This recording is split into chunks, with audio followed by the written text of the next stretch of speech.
is Dr. Carlos Perez, welcoming you to Nova Southeastern University. I have two students with me and our panelists as well. So Morgan, go ahead and introduce yourself. Hi, everyone. My name is Morgan Kath, and I am a fourth year within the clinical PsyD program here at NSU. It's a pleasure to be here and a pleasure to be able to witness this presentation today. It's going to be a very interesting topic. So excited to have you all here and excited to have Dr. Menon join us today. And Kristen. Hello, I'm Kristen. I am a third year in the school psychology PsyD program. I'm also really excited to be here. It's a very interesting topic, and yeah, excited to be here. Excellent, great. So Morgan, do you want to go ahead and introduce our speaker? Absolutely. So today we have Dr. Madhavi Menon, and she is a professor here in the Department of Psychology and Neuroscience at NSU's College of Psychology. Her research focused broadly on processes of psychosocial development during the period of middle childhood and emerging adulthood, and she has conducted studies on self-concept, esteem, attachment, aggression, gender identity, academic achievement, and parent-child and peer relationships in individuals of this age period. Most of these research projects have utilized large and diverse cross-cultural samples, which has allowed her to draw conclusions that apply to children and emerging adults who vary as to their sex, age, and ethnicity/culture, while also examining differences related to these features. So Dr. Menon, very excited for you to take it away. Thank you so much, Morgan, and thank you so much, Dr. Perez, for inviting me this afternoon to speak about child neglect. And thank you so much, Kristen and Morgan, for helping with the technical details of the Zoom presentation. So I guess we should get started. It is noon. I want to sort of take you all back to maybe 15, 20 years back. Go back to your childhood. And if I asked you to sort of think about powerful moments from your childhood, time with your family, time with your friends, I'm guessing when we think back to our childhood, many of us probably remember these small but powerful moments of care. Someone cheering us on, listening to us when we felt unheard, or simply making sure that our needs were met.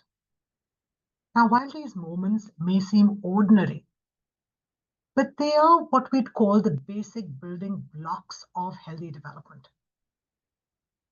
Now, while all of us hopefully can think of these instances wherein there was somebody cheering us on, somebody, talking to us, somebody caring for us, just try to imagine what it means to grow up without those moments. Not necessarily facing violence or obvious harm, but simply not receiving the care, the attention, the support that every child deserves. That is what we mean by neglect. It's a quieter, less visible form of maltreatment, but its impact can be just as devastating. Now, I want to actually share some statistics with you because this is not a small concern. In fact, before I talk about neglect, if we were to just look at this in terms of overall child maltreatment, now a large-scale study that was done by Wilderman and colleagues over 10 years ago, it found that by the age of 18, about 12.5% of children in the United States, 12.5% children is approximately 1 in 8 children, has experienced some form of confirmed maltreatment. Now, of these children that have been maltreated, child neglect is perhaps the most frequently reported form of maltreatment across the nation. And we find that over 3/4 of substantiated cases of child maltreatment involve child neglect, which is, of course, not a small number. It's not a number for us to scoff at. Children who grow up neglected often carry invisible scars that shape their sense of self, their relationships, and even their ability to thrive academically and emotionally. So, unfortunately, despite its widespread prevalence, neglect does remain frequently overlooked, oftentimes underestimated, especially in terms of its impact on children's development. Now, today, I do want to talk to you a little bit about what happens when children's basic developmental needs are not met. So in the course of the next 45 minutes or so, I hope to explore the psychosocial and the neurobiological consequences of neglect, why it so often goes unnoticed, and what we as educators, professionals, as well as community members, what can we do to make sure no child grows up invisible? You kind of wonder, why am I using this term invisible? It was also there in the title of my talk. But the thing is, child neglect is often called the invisible form of maltreatment, primarily because it doesn't leave bruises or any obvious marks. Unlike physical or sexual abuse, it can be hard to spot. Signs often show up slowly. A child might appear to be withdrawn, struggle in school, or maybe they have low self-esteem, very low negative evaluation of the self. But just because it's less visible doesn't mean that it's any less damaging for the child. When a child doesn't get the care, the attention, and support that they need, it quietly undermines their emotional security, their social development, and their overall sense of well-being and self-worth. And also because it's harder to detect, neglected children are often overlooked. Carrying wounds might often go unseen. Yet these wounds can have a very profound impact on the rest of their lives.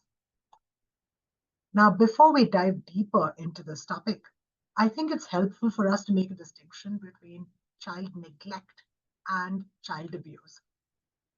As I mentioned earlier, child neglect is a form of maltreatment where a child's basic needs, so these are the physical, emotional, educational, or medical needs, they aren't being adequately met. The key difference between child neglect and child abuse, that neglect is an act of omission, where basically caregivers are failing to provide rather than acts that directly harm the child, which is what we're referring to when we talk about child abuse. So while abuse refers to what is being done to the child, thereby an act of commission, neglect actually refers to what is not being done to the child or for the child. Therefore, it is an act of omission towards the child. So now that we've sort of made this distinction between child abuse and child neglect, let's take a few moments to talk about the many faces of neglect that might be there. When we think about child neglect, it's perhaps easy to imagine it in one form, perhaps a child growing hungry, or maybe being left alone. But neglect is really not one single experience. It wears many faces. It can appear as physical neglect, when a child, for example, their basic needs for food, clothing, or shelter are unmet. It can be medical neglect, when necessary health care is delayed or denied. We can see neglect in terms of supervisory neglect, when children are left in unsafe situations without guidance or protection. Child neglect can be seen as emotional neglect, when a child's feelings, their thoughts, their achievements, they go ignored or they're dismissed completely.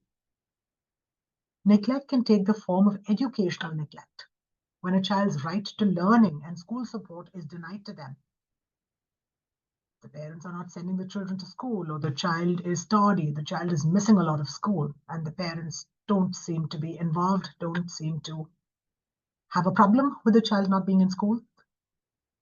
And while all of this we see in children after birth, even prenatally, even before birth, we can see signs of neglect in terms of prenatal neglect, such as perhaps inadequate maternal care or exposure to harmful substances or teratogens in utero. Alcoholism, recreational drug use, which can have a negative impact on the developing conceptus. And it can thereby affect development in lasting ways.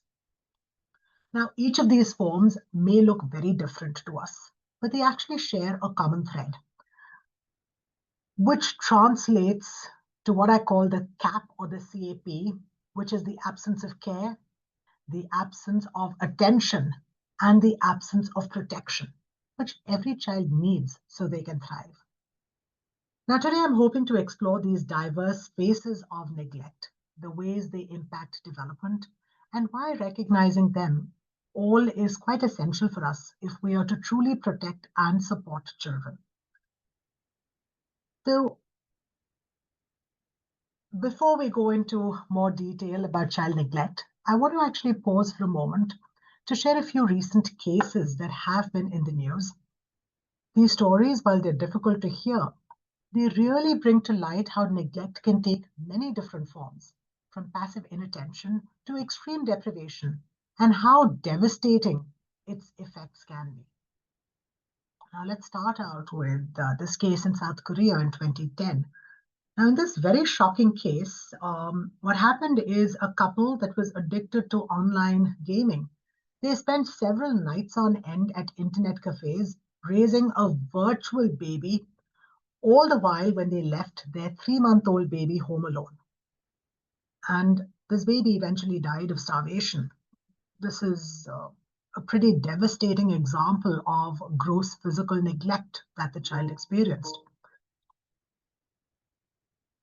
Then in California in 2018, we have, sorry, my phone's going off, the Turpin case in California, which revealed unimaginable neglect.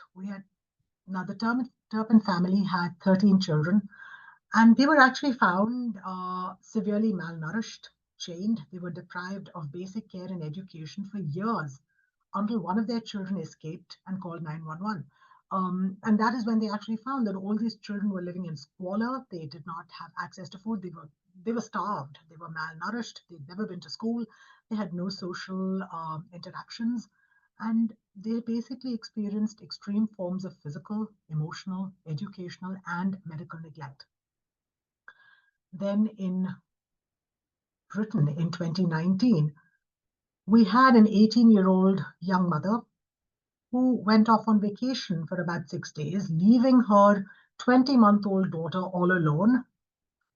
And when she came back, unfortunately, the child had died from starvation, another extreme case of physical neglect. And just recently, just a few months ago in Michigan, a couple was arrested for leaving their 1-year-old child home alone in the hotel room while they went across the street to a nearby bar. Fortunately, this baby was found safe, but this is again a case of supervisory neglect because this child is just about 12 months old. Now, as you can see over here, neglect can take lots of different forms. Sometimes it's leaving a child alone for hours or even days. And at other times, it's long-term lack of food, care, or emotional support, as we saw with the Turpin family in California. Now, while these examples might look really different from each other, but they all show just how there are so many ways in which a child can be neglected. Now let's take a closer look at child neglect and how its severity can vary. Broadly, we can think of it as moderate or severe, depending on how much a child's needs are unmet and the impact that it has on the child. Now, when we think of moderate neglect, it usually happens when a child's essential needs are only partially or inconsistently met. This might be unintentional. It could be due to caregiver limitations, but it still affects the child's well-being. For example, the child might be left alone for short periods. The child might get inconsistent meals, clothing, maybe no meals some days. The child might miss occasional medical appointments or experience emotional neglect like uneven attention or support from the primary caregivers or the people around the child, usually the parents. They might also get limited learning opportunities. Now, what happens to these children who are experiencing these moderate forms of neglect? We might see mild developmental delays in these children, some anxiety, perhaps some behavioral issues, occasional health problems. We might see emotional struggles like low self-esteem in a lot of these children, especially in terms of how they view themselves. Now, this, of course, is what's going on with moderate neglect. In cases of severe neglect, on the other hand, we find severe neglect cases, they tend to be chronic. They can put a child's health, their development, and as we found in the previous cases I discussed, even their survival at serious risk.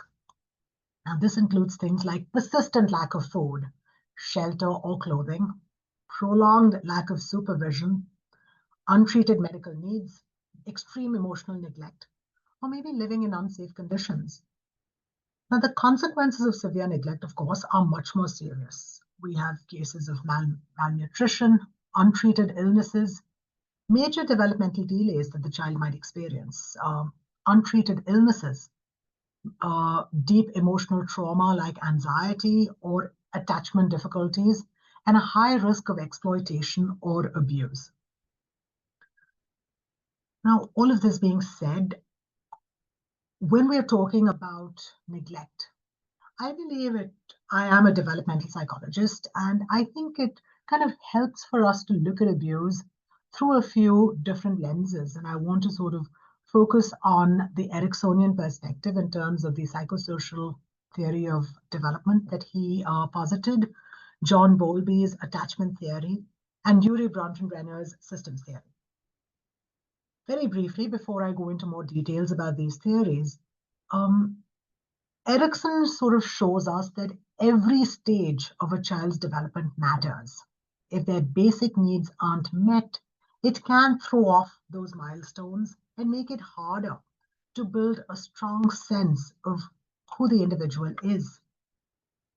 John Bowlby takes us deeper into the heart of relationships, showing how early connections with caregivers shape how children manage emotions, learn to trust, and form relationships later in life.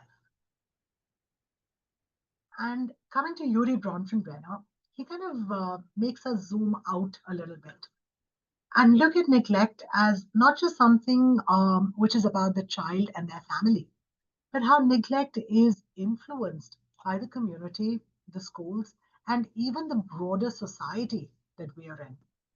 Now, put all together, it's quite clear neglect touches every part of a child's life, from their inner world to the world around them. Now, before I go into these theories in a little more detail, Morgan, Kristen, I just wanted to ask if there are any questions that I could address. I see there are a bunch of chats, so if there's anything, so we don't leave it all till the very end.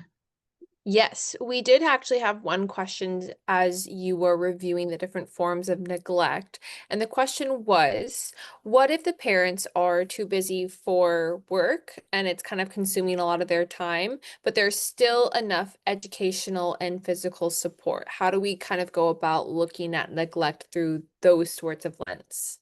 Okay, that's a great question. In fact, when we think about neglect, I guess you could consider emotional neglect. The first, I guess the bottom of the matter is because the child's perception of the parenting that they're receiving is very important. So if the child perceives that the parent is there, that the parent cares for them, okay, maybe the parent is going to work, leaving before the child gets on the school bus and comes home only after the child is back from school. So the parents, both of them, they may not be physically present, but if the child perceives that the parent cares for them in other ways, for example, calling up the child, texting the child when the child is home from school to find out how was your day, how did things go. The parents are ensuring that the child's educational needs, the resources that they need are there for the child. Then sometimes, of course, life happens, and parents, of course, in today's, 2025, with more single parent families, with both parents working, it does become challenging for parents to be always physically present for their children. But it is the child's perception of the parent's presence which is actually more important, as opposed to and there can be times when the parent is present, but the parent is completely checked out, in which case we'd say that is still neglect. So I would say while the parent may not be physically present at that point, they might be busy at work, but they are still sort of meeting these other needs for the child, and they're emotionally present for the child. So more than, while physical presence, of course, and it depends on the age of the child, mere emotional presence when the child is 3 years old is not sufficient. We do need an adult present with the child. So it could be a nanny, it could be a grandparent, it could be a daycare worker, somebody that is consistently present for the child that age. But if we're talking about, say, a 12-year-old, they do need, I mean, even 18 and 20-year-olds do need their parents, but in different ways. So the 12 or 13-year-old may not need the parent being physically present all the time, but knowing that if they have a problem, if they need a sounding board, their parent is there to listen to them, maybe not at 2 p.m. in the afternoon when the child comes back from school, but maybe later in the evening over dinner. So the child's perception of the parent's availability is, I believe, even more important than the actual physical availability of the parent, because that makes the child sort of feel that they are heard and that their parents are there for them. Sorry, that was a kind of long response to your question, but um, please let me know if I kind of answered your question or I should go into more detail. I think that was perfect. Thank you so much. Thank you, Mo. Any other questions? I haven't actually looked at the chat box, so. We just had one that came in too. In your sort of experience looking within this realm, have you noticed any normative changes from generation to generation when it comes to how we are viewing neglect? Absolutely. Yes. I remember reading a case, this is about two years ago, where there were these two children, I think they were 8 and 12. They were walking home from the playground, from the park, across the street from their house, and they were walking back, and it was kind of dusk. And the neighbors called CPS on the parents because these children were walking home.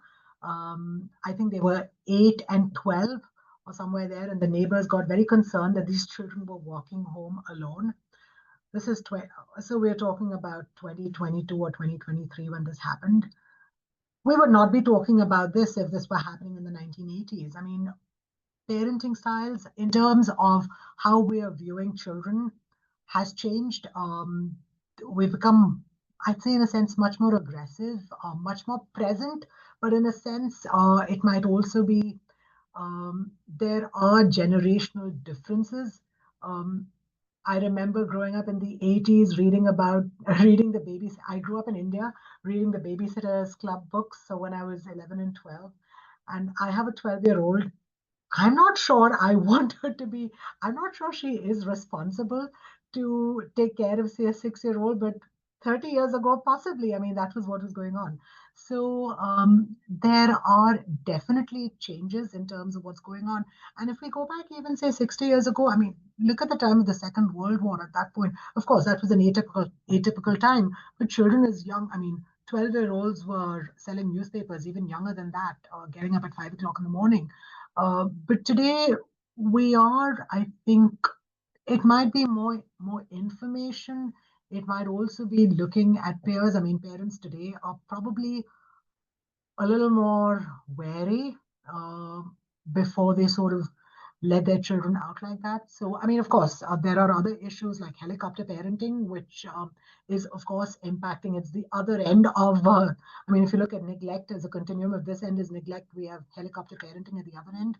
So we need to sort of find that fine balance between the two, where children are afforded autonomy, um, given the current circumstances as well.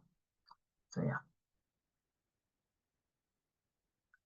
All right, thank you, Dr. Menon. If you want to go ahead and keep going through the presentation, Okay, that would be all right. amazing. Great. Thank you. Thanks, Morgan. Okay, so now let's take a closer look at each of these theories that I introduced before I took these questions and sort of look at what their work teaches us about child neglect. So let's start out with the Ericksonian perspective. Now, okay, so getting to Erickson's theory, His stages kind of really help us see how early neglect can leave lasting marks on a child's development. Now, just to put his theory in perspective, he actually talks about a lifespan perspective in terms of significant psychosocial events and how they impact the individual. And it starts at infancy, right from the time the child is born, it goes on till old age. But we're focused primarily on child neglect. So I want to focus on the first 4 stages in his model. And his model, I mean, it is kind of telling us how what's going on in each stage is impacting the other and is sort of influencing the individual's perceptions of themselves and the world around them across the lifespan. For instance, in infancy, the very first stage, which is that of trust versus mistrust, as you can see over here, what's going on is that babies learn that the world is safe when their caregivers reliably meet their needs for food, comfort, and safety. So, for instance, I mean, Erickson talks about it in terms of the child's need for food. So, if the child's feeding needs, need for security, if they're consistently met, for example, the child is hungry, the baby cries. That is the baby's means of communication. Now, if the child's feeding needs, needs for security, need for warmth, comfort, if they are consistently met each time the child communicates this need, then Erickson said that this child is going to develop a sense of trust in these people around the child. On the other hand, if these basic needs of the child are inconsistently met, or if they're not met at all, for example, sometimes when the baby cries, communicating its needs, the child's needs are met. At other times, the child is ignored. So then that's basically an inconsistency in meeting the child's needs. And Erickson said in that case, the child is going to develop a sense of mistrust in these primary caregivers, usually the parents or whoever is around the child. And then that sense of mistrust will permeate into other relationships that the child has. And basically, the sense of mistrust will lead to the child growing up feeling that the world is unpredictable and the relationships that they have are untrustworthy. And this can later on, of course, show up as anxiety, withdrawal, difficulty forming attachments as they're getting older. Now, moving into early childhood, what Erickson calls the stage of autonomy versus shame and doubt. Now, this is when toddlers, we're looking at children between the ages of 1 and 3 over here in Erickson's model. This is typically when toddlers are learning independence. They are feeding themselves, they are exploring, they're trying new things. This is also a time when they are potty training or being potty trained. Now, we find that if the child is neglected at this stage, it can kind of make the child a little hesitant to explore or take initiative. They may internalize feelings of shame and doubt about their own abilities. So, if they're neglected, they don't really get safe exploration opportunities. And thereby, the child might develop a sense of shame and doubt in their abilities to make decisions as they get older. And then let's talk about the preschool years, between 3 and 6, a stage that Erickson called that of initiative versus guilt. Now, this is when children are usually being encouraged to take initiative in play and learning, which can build confidence. And this is also the time when children actually might start noticing peers, uh, beginning to engage in very rudimentary peer comparison. And also, they are trying to sort of see if they can navigate an early peer group environment. Now, if for example, the child is at the playground and they're sort of, first of all, the parent or somebody has to take the child to the playground where they can interact with other children. And they're trying to say, okay, if the child is receiving attention, then the child develops this sense of initiative. But on the other hand, if a child is not receiving attention, they're not receiving affirmation from the people around them, then they might start to feel guilty about their needs or hesitant to try new things, believing that their efforts really don't matter. And therefore, they develop a sense of guilt as to who they are, and that becomes their self concept and their self view. By the time children reach school age, between the ages, so we're talking about middle childhood, 6 to 12-year-olds, And this is the stage that Erickson calls one of industry versus inferiority. Now, this is typically the time when children are building competence through their schoolwork, through social interactions that they make with their peers. Children who are neglected, first of all, I mean, they may not have access to a peer group. They may not be going to school because nobody is really sending them to school and they're sort of left to their own resources. Now, neglected children may lack support or resources, which can lead to low self esteem, feelings of inferiority, and reduced motivation academically and socially. So, each unmet need that the child experiences in their early formative years, that can end up becoming a barrier that the adult needs to overcome to reach their full potential. So this, of course, is the gist of the Ericksonian theory. Of course, he goes on to talk about his theory goes on later in life. But talking about child neglect, these are the 4 stages which are particularly noteworthy and worth discussing. So his stages, I mean, when we think about Erickson's perspective, his theory kind of helps us understand how neglect affects a child's developmental milestones and their sense of self. Now, I want to take a little more close look at the emotional bonds that shape how children relate to others and regulate their feelings. And that is where John Bowlby's attachment theory comes to the fore. Before I go into Bowlby's model, are there any questions or anything I can address, Morgan? Yes, we did have a couple of questions come in. And one of them was, what about the consideration, like a crucial variable looking at the quality of parenting and how this can play a factor into sort of the models that you've been discussing thus far? Absolutely. Yeah. Hi. Okay. Quality of parenting. Okay. This is a very it's a relative construct. If you talk about something like quality of parenting, which can vary from place to place, from environment to environment. But yes, definitely higher quality parenting. I guess the first question is, what do we really mean by quality of parenting? So, many years ago, Sandra Scott spoke about good enough parenting, which is basically when the child's needs are met. So, one doesn't really have to be a super parent. I mean, I think we're living in an era where there is a lot of focus on super parenting. Sort of parents are sort of, I think it's called lawnmower parenting. I mean, we have lots of cool terms that keep coming up, where you're sort of picking up after your children, ensuring everything is settle for the child. We might think of that as super parenting, but is that really necessary?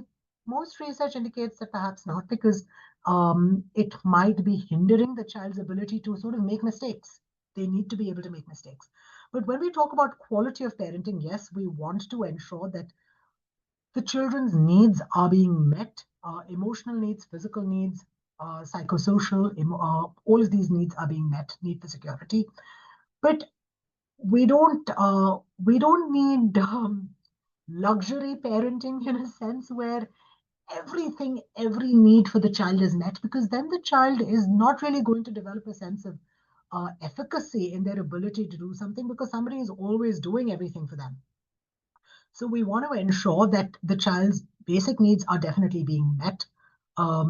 We don't want, I guess the question that you're asking is in terms of what is neglect and what is just enough parenting. So we need to ensure that based on the child's developmental stage, that their needs are met, but the child is also being given enough autonomy so they can explore for themselves.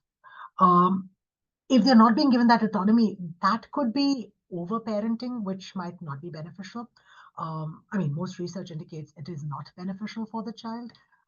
So yes, we do want the parents to be present for the child, to be there, and the child needs to perceive the parents' presence and the parents' availability, which I think is quite important because the child's perception of parenting also plays a significant role over here.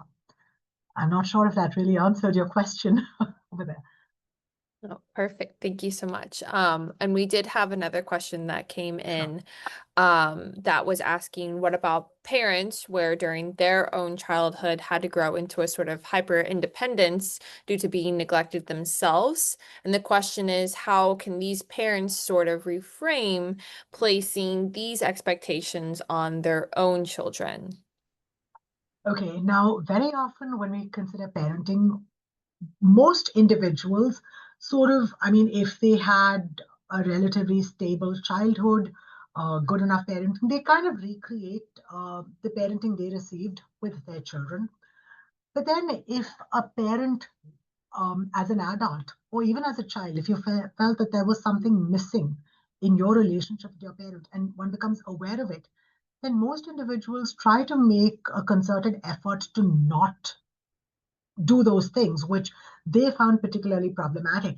And when they were growing up, in terms of what they received or perhaps did not receive from their parents.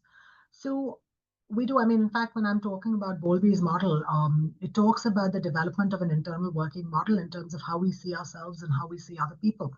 And sometimes we can end up with these cognitive schemas or these mental representations, and we might sort of follow suit. But if we find a problem, then that is when we actually make an intervention and we sort of say, okay, that didn't work for me when I was growing up, so I don't want to repeat the same thing. So I think the first step would be that realization. And if you believe that the parenting you received when you were a child 20, 30 years ago was perhaps didn't work for you, then individuals, those people usually have greater self-awareness and might be keyed in a little more in terms of how they are parenting their children, perhaps by educating themselves, perhaps by talking to others, well, attending talks like this one, perhaps. The internet, which is a resource, a great resource, depending on where you're looking, to sort of see what are some changes that may have worked for you as a child, which they might want to employ with their children at that point. So it's not a done deal that whatever one experiences, that's what we're going to do when we're adults and when we have children. Because if we felt what we experienced as children didn't work for us, we're probably, and if we are so, a lot of it comes from a place of, are we interested in changing and providing a different environment for our children, for the next generation, then we're probably going to pay greater attention to what it is we're doing and perhaps move away from what it was that we experienced. All right. Thank you so much, Dr. Menon. If you want to go ahead and proceed with the presentation, you can. Okay. All right, perfect. So now let me focus a little more at John Bowlby's model.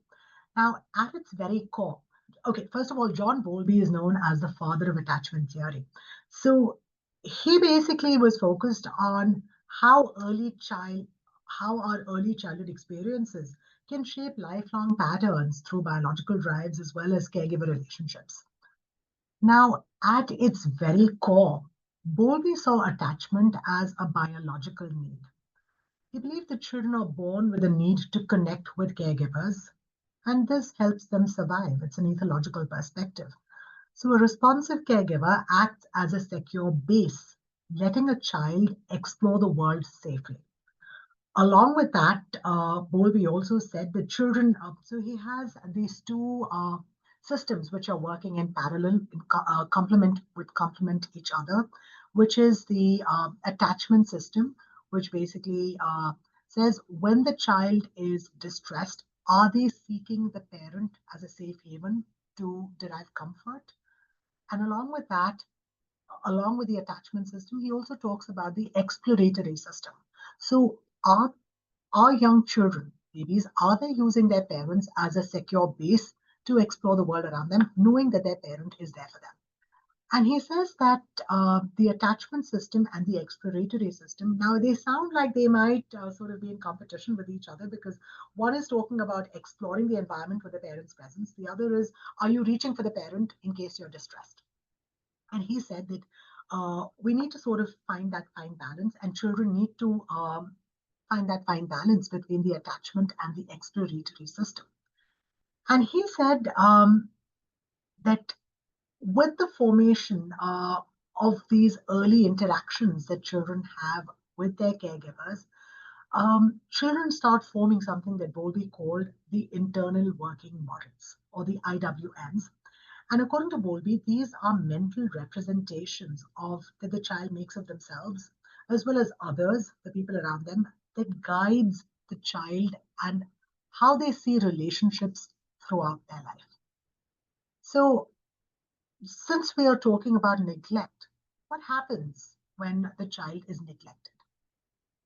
So we find when caregivers are consistently unresponsive or emotionally unavailable to the child often fails to form a secure attachment relationship.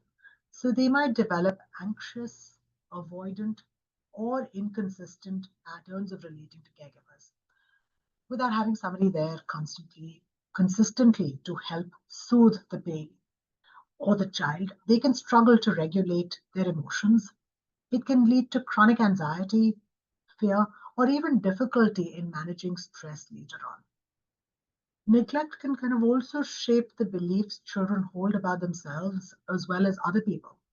For example, in terms of their internal working model, they might feel that I'm unworthy of love, or so therefore, I should be happy with what I get. Because if the child is neglected, the child might develop a negative sense of self. Along with that, if they believe that the people around them are also kind of unreliable and unsafe, they're likely to form what he called a disorganized attachment, where they feel, okay, I'm no good, the people around me are no good either. And, it's, if they can have that leads to internalization, it can affect their self-esteem, their social interactions, as well as future relationships. On the other hand, if the child believes they're being neglected, but they feel that the people around them might be good, um, and they think that I'm being neglected because there's something wrong with me, then they're probably going to develop negative self-beliefs and sort of internalize harmful beliefs about themselves and sort of say, okay, and might develop what Bowlby called a preoccupied or a resistant form of attachment. And these internalized ideas are affecting, a lot of their relationships because these internalized beliefs affect other relationships as well. And neglect can basically also, on top of all of that, limit a child's opportunities to explore and learn. It can sometimes affect the development. It can sometimes lead to developmental delays that the child might have. They might struggle with the peer group. There might be difficulties that the child experiences in school.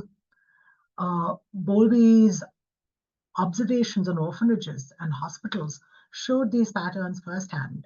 He found that children experiencing separation or neglect, they often became withdrawn. They had trouble forming attachments.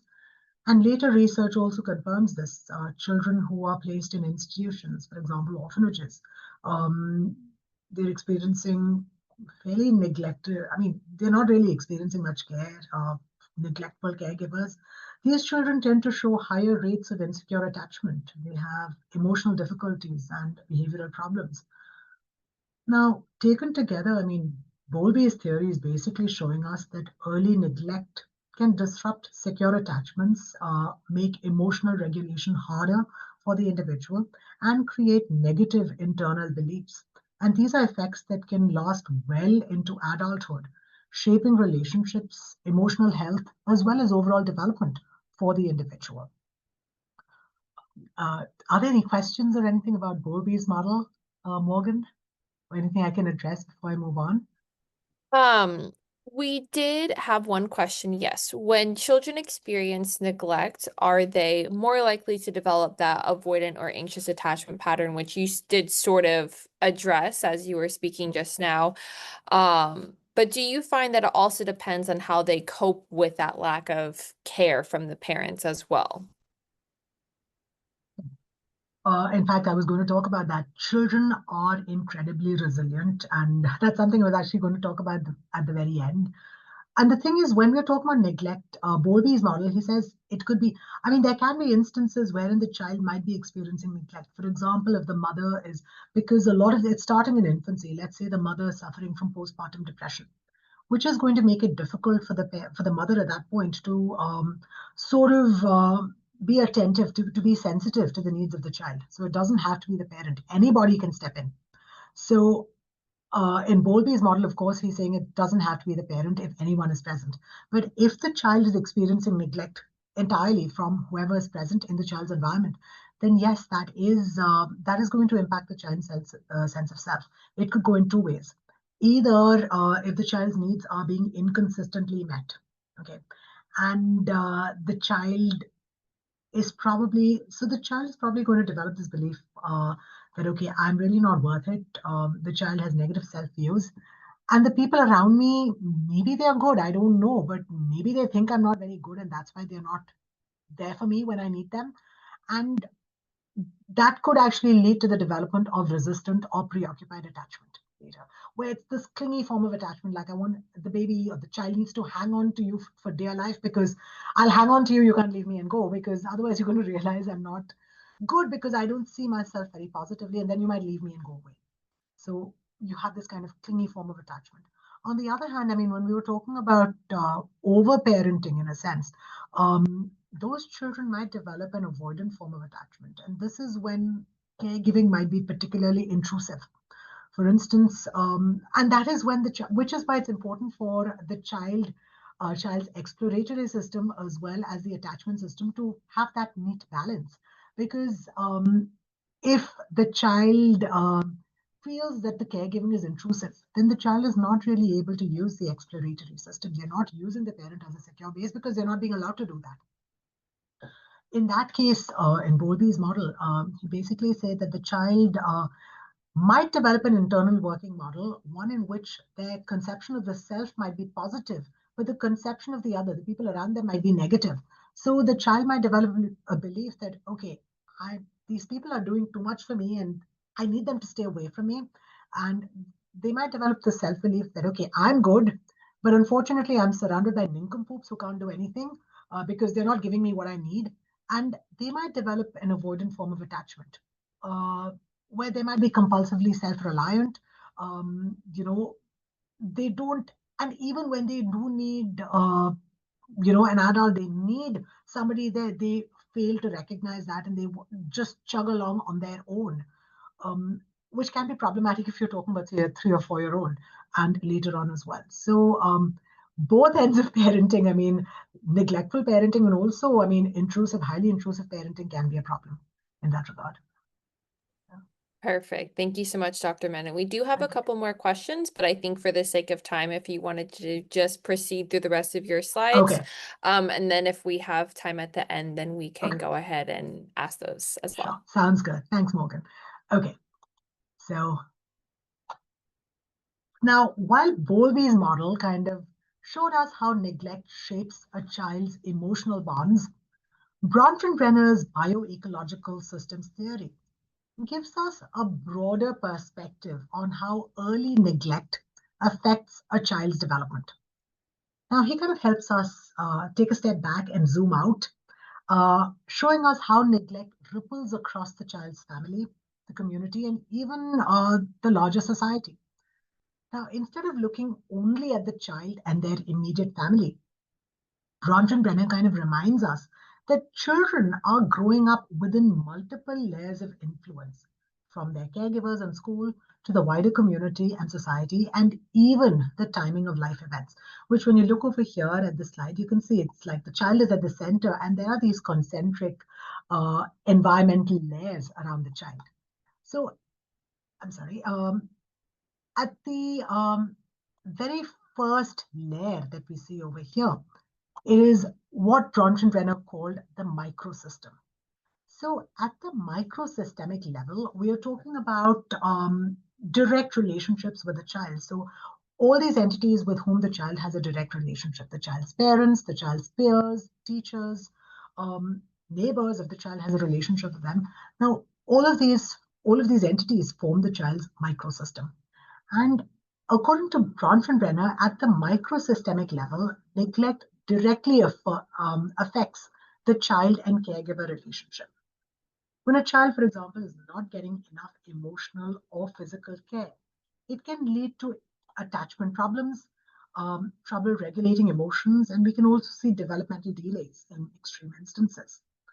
And that is in terms of microsystemic influences of neglect. One step further removed from that is what Bronfenbrenner called the mesosystem. Now, the mesosystem involves the connections between entities that are present in the child's microsystem. So we're looking at these connections between members in the child's immediate environment. So, for example, poor communication between parents and teachers or limited support from extended family can make effects of neglect even worse, especially when academic or social problems might go unnoticed. Or the links between the parents and school. The parents neglect the parents, they don't think school is important. The school is overwhelmed and the teachers are overwhelmed with so much going on. They're not able to notice when a child has been missing and to try and find out and examine why is the child not coming and sort of trying to at least seek information about that. So that can, at the mesosystemic level, I mean, that neglect is also sort of going to exacerbate the effects of the neglect the child can experience at the microsystemic level. Now, one step further removed from that, we have the exosystem. And the exosystem basically looks at factors which affect the child indirectly. For example, parental stress at the workplace, low income, job insecurity, lack of community support that the parent is experiencing. Now, that can increase the risk of neglect.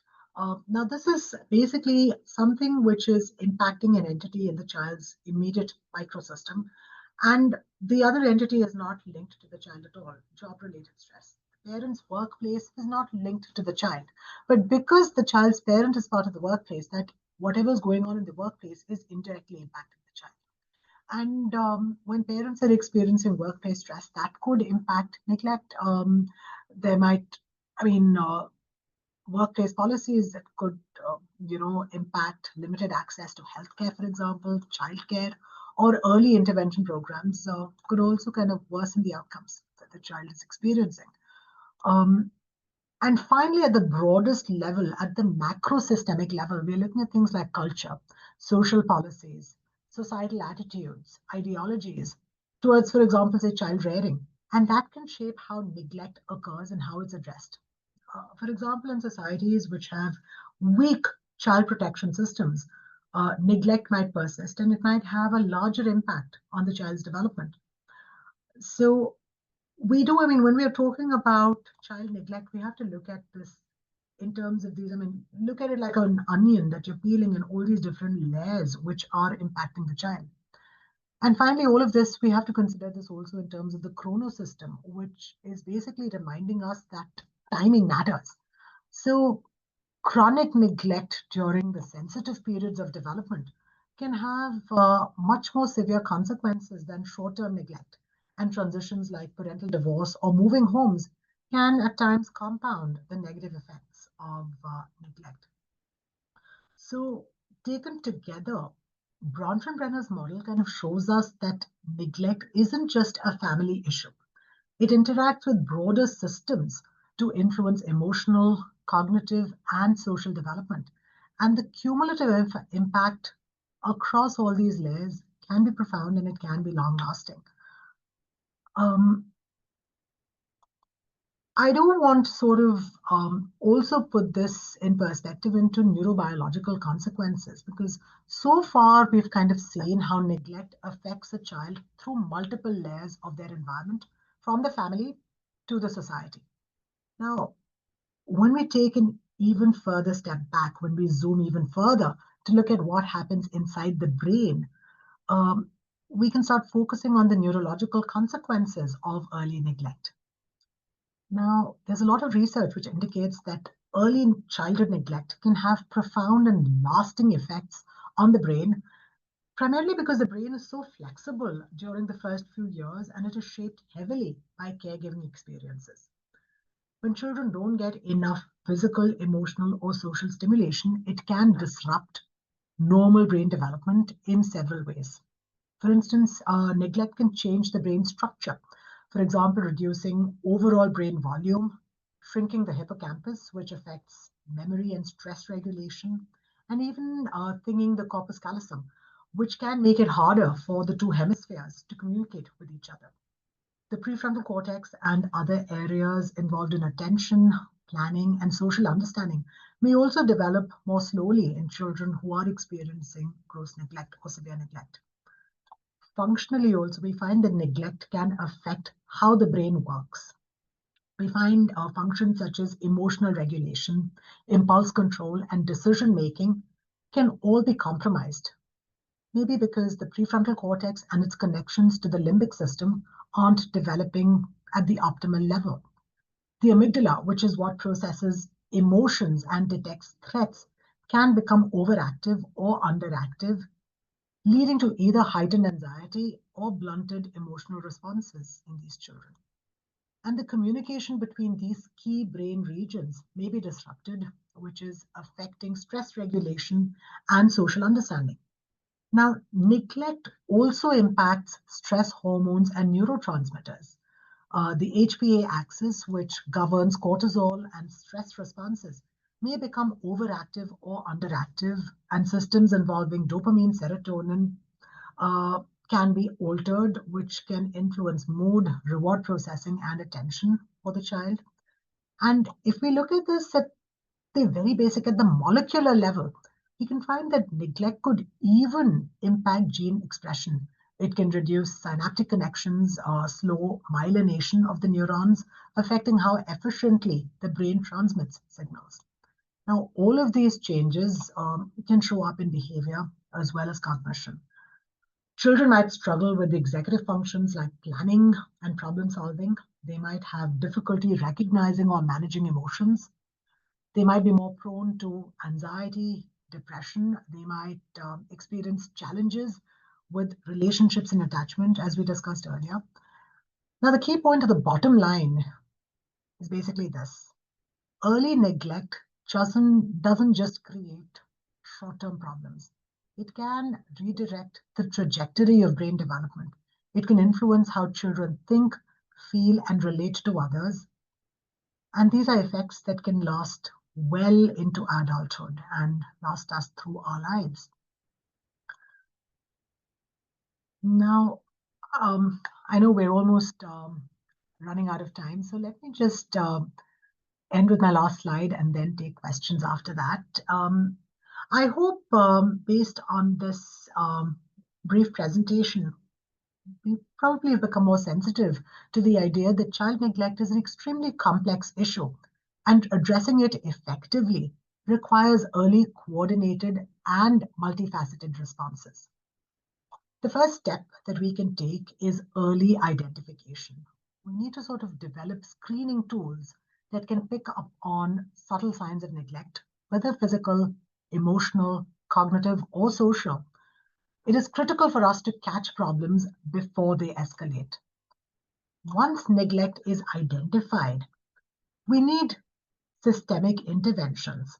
That means not just meeting the child's immediate needs, but also addressing the broader family, community, and societal factors that can contribute to neglect in the first place.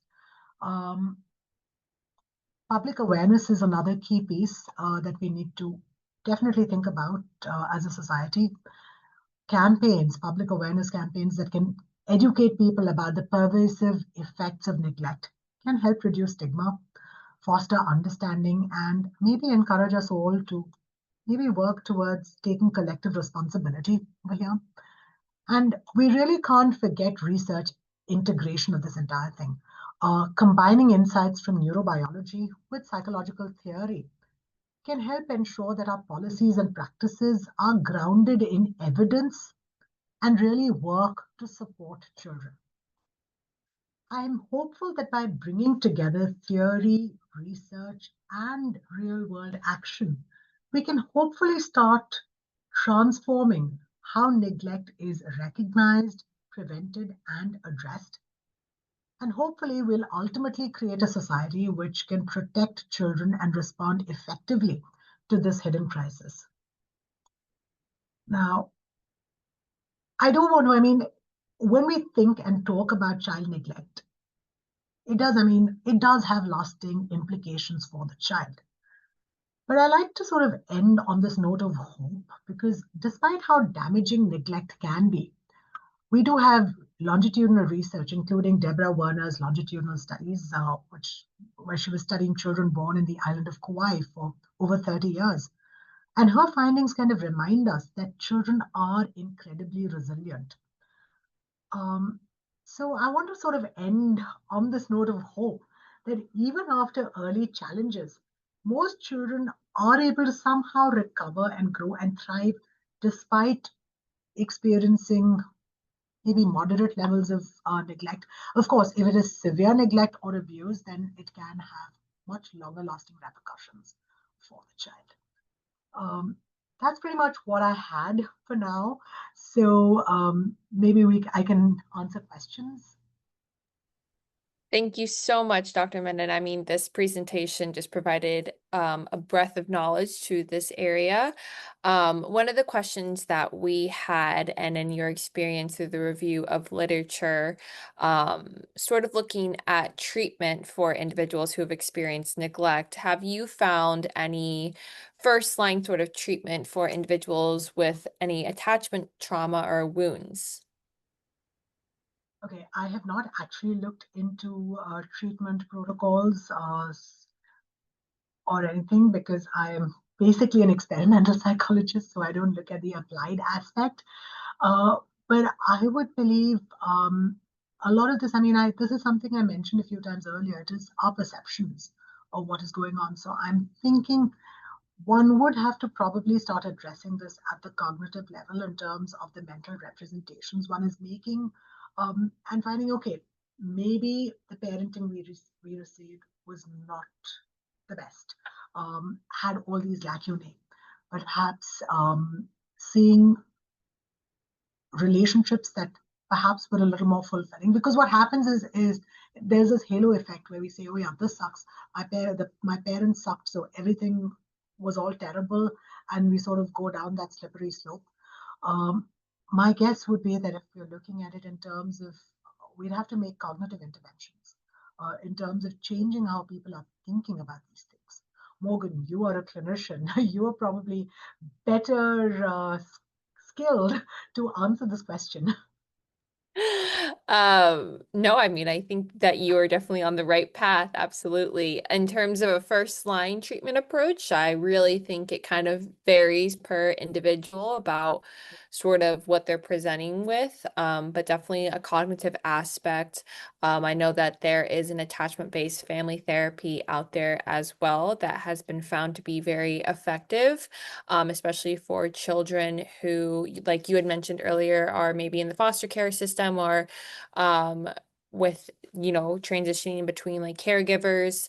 I know that there are tons of interventions out there that do kind of help rebuild sort of a strong attachment and trust to counteract any of the negative side effects, such as that you were talking about your presentation. So we do have another question if we have time for one more.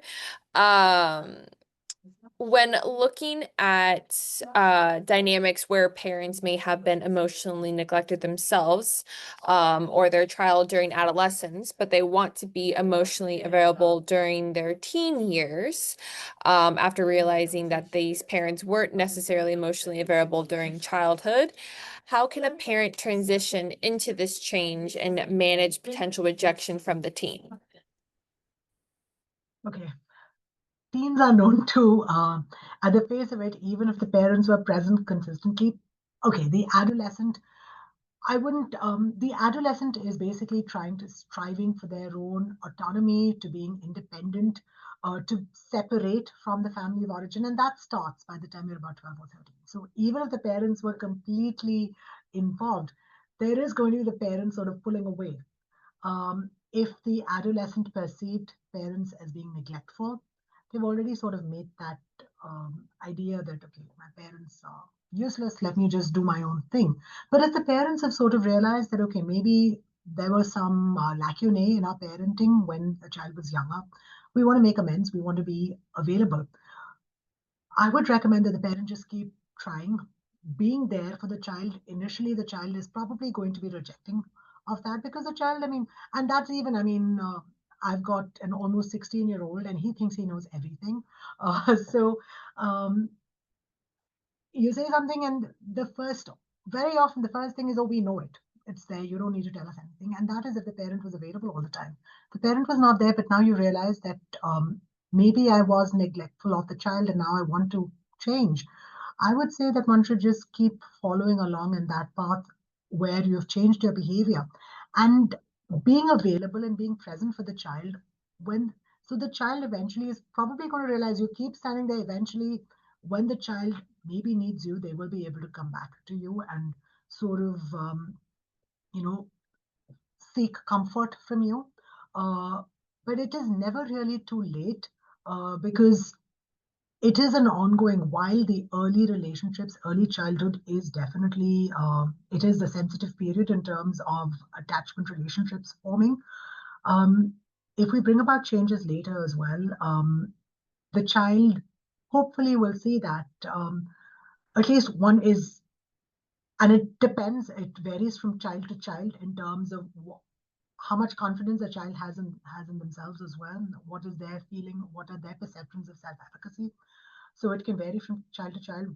Some children might sort of come around immediately. Some of the others may continue rejecting the parent even till they leave home. But once the parent realizes that at least one is taking that first step towards meeting the child.